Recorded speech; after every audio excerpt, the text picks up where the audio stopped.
व्यापारी मंच से उठी पेंशन और सुरक्षा की मांग, नवगठित मेरठ मंडल ने ली शपथ।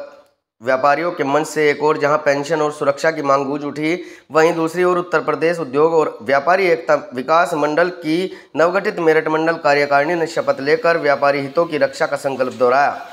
मुजफ्फरनगर में आयोजित सभा में पदाधिकारियों ने कहा कि व्यापारी समाज सरकार को टैक्स और चंदा देता है, लेकिन उसके अधिकारों और सुरक्षा की अनदेखी की जाती है। ऐसे में विकास कैसे होगा और हमारे बच्चे कैसे कामयाब होंगे। व्यापारियों ने 60 वर्ष से ऊपर आयु वाले लोगों को पेंशन देने, दुकानदारों पर पुलिस उत्पीड़न रोकने, धारा 411 और 412 के दुरुपयोग पर नियंत्रण, बंगाली कारीगरों का सत्यापन और गिरवी कारोबार पर रोक जैसे अहम मुद्दे उठाए। संगठन ने कहा कि एकजुटता ही हमारी ताकत है, सरकार को चलाने वाले भी व्यापारी ही हैं। इधर मेरठ में आयोजित शपथ ग्रहण समारोह में प्रदेश अध्यक्ष पवन गोयल सर्राफ और प्रदेश महामंत्री हरीश कक्कड़ के मार्गदर्शन में नई कार्यकारिणी का गठन हुआ। इस मौके पर अभिषेक जैन को मंडल अध्यक्ष, राहुल जैन को सचिव, संजीव जैन को उपाध्यक्ष, प्रिंस जैन को महासचिव और विकास गुप्ता को महामंत्री का दायित्व सौंपा गया। सभी पदाधिकारियों ने शपथ लेकर व्यापारी वर्ग की एकजुटता और सुरक्षा का वचन लिया। मंडल अध्यक्ष अभिषेक जैन ने स्पष्ट कहा कि किसी भी व्यापारी का उत्पीड़न बर्दाश्त नहीं किया जाएगा। हर व्यापारी की समस्या हमारी समस्या होगी और उसका समाधान प्राथमिकता पर होगा। ये बहुत खुशी का पल होता है। ये तो कहते हैं कि जब बेटा पिता का सम्मान करता है। अब मेरा नाम पवन कुमार गोयल सर्राफ, उत्तर प्रदेश उद्योग व्यापारी एकता व्यापार मंडल का मैं प्रदेश अध्यक्ष। जी, आज मुजफ्फरनगर में कार्यक्रम हुआ है, किस तरह का कार्यक्रम? मुजफ्फरनगर के अंदर आज जो कार्यक्रम था वो यहाँ की यूनिट पूरे ज़िले की बनाने का था और उन सभी लोगों को सम्मानित करने का था जो व्यापारी हमारे साथ जुड़ने का जिन्होंने काम किया है।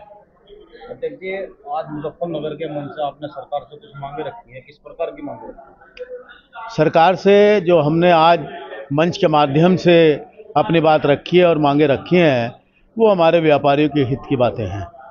जैसे कि जीएसटी के बारे में मैंने कहा है, मैंने बताया है कि किस तरह से हम 15% जब हम रॉ मटेरियल खरीदते हैं तो वहाँ पर जीएसटी देने का काम करते हैं, मगर जब हम उसी चीज़ को बनाकर मार्केट में बेचते हैं तो उसके ऊपर 5% की जीएसटी लगती है।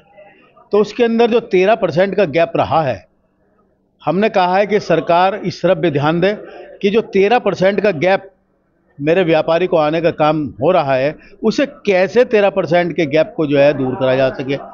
और ये भी हमने उनसे डिमांड रखी है कि इस बात को बहुत गंभीरता से लिया जाए। ये एक ही बात पर नहीं, बहुत अनेकों इस तरह के आइटम हैं जिन पर इस तरह की 18%। आपने मंच के माध्यम से व्यापारियों को संबोधित करते हुए कहा था कि सरकार से 1 रुपया चलता है, नीचे आकर के 1 पैसा रह जाता है, या ऊपर से 100 रुपया चलता है, नीचे 1 रुपया रह जाता है। उसके विषय में क्या है? देखिए, उसमें मैंने ये कहा था, मैंने सरकार की बात नहीं की थी। मैंने बात की थी कि मैंने काफ़ी पहले जब मैं छोटा था तब मैंने ये सुनने का काम किया था कि किसी हमारे बड़े नेता ने एक बात कही थी कि अगर सरकार 100 रुपये देने का काम करती है जो पब्लिक में लगे, मगर जब वो पब्लिक में पहुंचने का काम होता है तो वो 1 रुपया रह जाता है, 99 रुपये उसमें से गायब हो जाते हैं। ये जहाँ तक मुझे याद आने का काम हो रहा है, कोई हिंदुस्तान के बहुत बड़े लीडर थे। उस धारा 411, 412 के विषय में भी विचार हो गए हैं, उसमें क्या संशोधन चाहते हैं प्रदेश सरकार से? हम ये चाहते हैं कि निर्दोष को फंसाया न जाए और जिस तरह का रवैया सराफा बाज़ार के ऊपर प्रशासन के द्वारा किया जाता है वो बिल्कुल गलत है।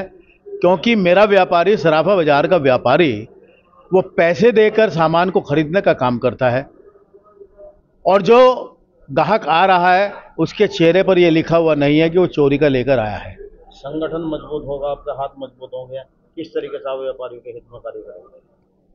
देखिए, संगठन तो पहले से बहुत मजबूत है और अपना कार्य कर भी रहा है, मगर जो आज संख्या यहाँ पर हमारे सम्मेलन में हुई है उसे देखकर मैं बहुत प्रफुल्लित हूँ और मैं ये उम्मीद करता हूँ, यही बात मैंने कहने का काम किया है कि वो और अपनी संख्या को बढ़ाने का काम करें, जिससे कि जो हमारे व्यापारी हैं उनको कोई दिक्कत या परेशानी हो तो उस बात को मनवाने का काम किया जाए। अगर कोई उन्हें सताने का काम करे, सब लोग इकट्ठा होकर उनको जो है उनका कार्य करवाने का काम किया जा सके। पेंशन के बारे में कहा व्यापारी ने, क्या कहें?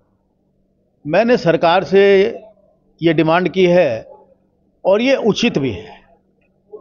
मैंने कहा है सरकार को कि जब जो सरकारी लोग हैं उनको 60 साल के बाद पेंशन देने का काम किया जाता है।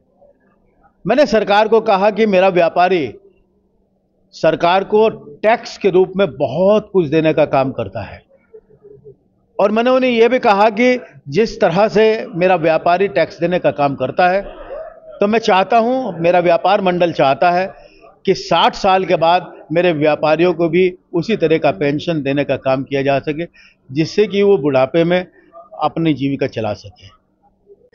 मेरा नाम गोपाल वर्मा, मंडल अध्यक्ष सहारनपुर मंडल। भोपाल के मुजफ्फरनगर में आज एक कार्यक्रम का आयोजन किया गया है, किस तरह का कार्यक्रम? ये जो आज कार्यक्रम हुआ है, ये व्यापारियों को जोड़ने का कार्यक्रम है। व्यापारियों को जोड़ने का कार्यक्रम इसलिए किया जा रहा है कि प्रशासन द्वारा कई गलत नीतियां दिखाई जा रही हैं, जिसमें व्यापारी परेशान है। व्यापारी टैक्स बहुत ज़्यादा देता है, लेकिन जितना टैक्स देता है उसके हिसाब से उसको सुविधा नहीं मिल पाती। आप व्यापारियों की आवाज़ उठा रहे हैं, प्रदेश सरकार से मांग कर रहे हैं, किस तरह की मांग है आपकी? हमारी प्रदेश सरकार से मांग एक तो जीएसटी के मध्य में है। जीएसटी वालों का सिस्टम ऐसा बना हुआ है, कहीं भी किसी के भी प्रतिष्ठान पर जाके ऐसे दवा बोलते हैं कि जैसा वो बहुत बड़ा क्रिमिनल हो। उसके अलावा एक मांग और हमारी ये थी कि जो 60 वर्ष से ज़्यादा आयु के व्यापारी हैं उनकी पेंशन बननी चाहिए, ताकि वो बुढ़ापे में अपना समय व्यतीत कर सके। और एक मांग हमारी विशेष थी कि जो कलकत्ता के बंगाली कारीगर होते हैं वो कहीं पर भी आकर रहते हैं, 10-5 साल काम करते हैं, उसके बाद बाजार से जितना भी सोना उनके हाथ लगता है लेकर रफू चक्कर हो जाते हैं, और उधर कलकत्ता में ममता सरकार होने की वजह से उनका कोई कुछ नहीं बिगाड़ पाता। तो हमारी सरकार से ये मांग है कि जो भी उधर से कारीगर आता है उसका वेरिफिकेशन आपको पुलिस थाने के द्वारा कराया जाए, और उन सब का एक लीडर बना के उसको ये जिम्मेदारी दी जाए कि अगर कोई भागता है, इस तरह का काम गलत करता है, तो उसका जो जुर्माना, हर्जाना, खमियाजा जो भी है वो जो लीडर है वो भरेगा। मेरा नाम उज्ज्वल वर्मा, मैं नगर संयोजक उत्तर प्रदेश उद्योग एवं व्यापारी एकता विकास मंडल मुजफ्फरनगर। आप युवा व्यापारी हैं, युवाओं को जोड़ने के लिए आपका प्रयास क्या है? आज उत्तर प्रदेश उद्योग एवं व्यापारी एकता विकास मंडल ने युवा टीम का चयन हुआ, जिसमें सभी युवा व्यापारियों ने बढ़ चढ़कर योगदान दिया। काफी संख्या में व्यापारियों ने योगदान दिया। आगे आप व्यापारी हित के लिए व्यापार मंडल से जुड़कर किस तरह का कार्य करना चाहते हैं? हम आगे व्यापार मंडल से जुड़कर सभी व्यापारियों को, युवा व्यापारियों को इस संगठन में जोड़ने का कार्य करेंगे।